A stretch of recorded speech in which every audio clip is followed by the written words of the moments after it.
The question says three closed vessels A, B, C at the same temperature T and contains gases which obeys Maxwellian distribution of velocities. Vessel A contains only oxygen, B only nitrogen, and C is a mixture of equal quantities of oxygen and nitrogen. If the average speed of the oxygen molecule in the vessel is V1, that of nitrogen molecule in vessel is B2. The average speed of the oxygen molecule in the vessel C will be okay. तो इस question में हमसे बोल रखा है कि तीन vessel हैं हमारे पास. वेसल्स बना लेते हैं पहले. सपोज ये मेरे पास वेसल्स हैं तीन, 1, 2 एंड 3. ठीक है, तीन वेसल्स हो गए.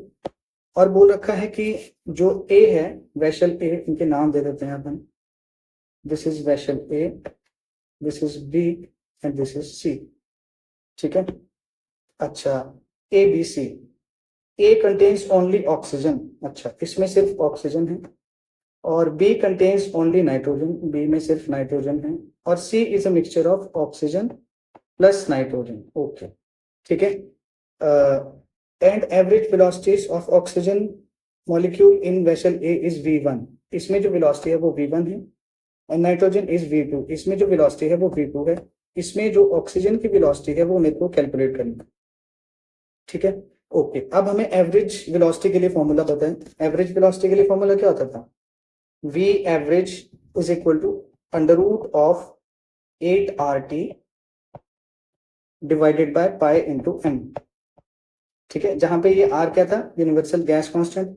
T means temperature, M means मास.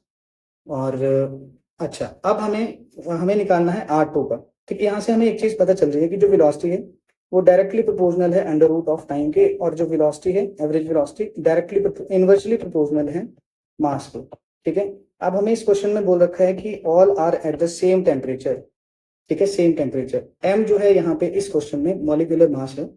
ठीक है, और जो मॉलिक्यूलर मास है वो ऑक्सीजन का और नाइट्रोजन का सेम ही रहेगा. देखो, यहाँ पे भी ऑक्सीजन वही है, यहाँ पे भी ऑक्सीजन वही है, यहाँ नाइट्रोजन वही है, यहाँ नाइट्रोजन वही है. ठीक है, तो ऑक्सीजन के जो मॉलिक्यूल्स होंगे, ठीक है, उनकी एवरेज वेलोसिटी कितनी होगी? तो हमें पता चल रहा है कि यहाँ से वो अंडर रूट ऑफ T होगी. अच्छा, लेकिन जो ऑक्सीजन का टेम्परेचर है वही टेम्परेचर नाइट्रोजन का है, इसलिए नाइट्रोजन मॉलिक्यूल की वेलोसिटी भी सेम ही होगी, अंडर रूट T.